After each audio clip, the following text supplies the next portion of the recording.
Drugs, such as ice, within the Geelong community are becoming an increasing concern for local law enforcement and youth support workers.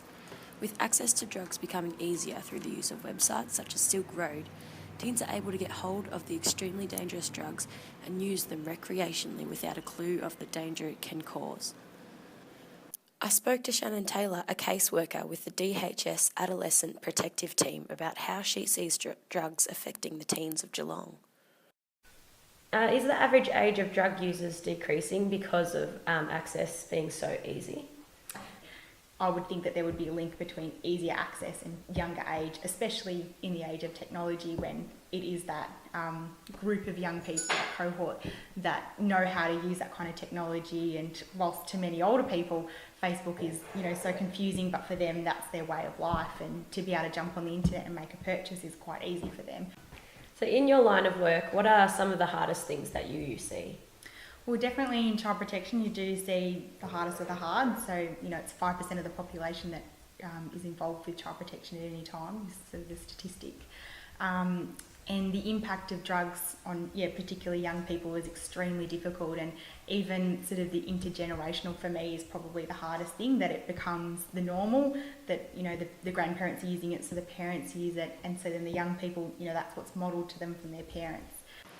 I also spoke to Superintendent Daryl Clifton, the head police officer dealing with the ice crisis in Geelong at the moment. The superintendent explained to me that in his line of work he is in fact seeing an increase in the age of ice users. If you look at the drug problem at the moment, which is ice or methamphetamine, it's certainly not going down, the age is going up. Got a fairly large growth in the amount of people in their 30s and 40s that are taking the drug, which is something we've never seen before in any drug use, so it's a bit different. He explained to me that ice is changing the nature of crime, making it much more violent due to its inhibiting effects on the consumer's brain. And it changes the way they think, so their judgment and their personal well-being goes out the window, and they take risks that they wouldn't normally take, and that results in much more violent crime in the community.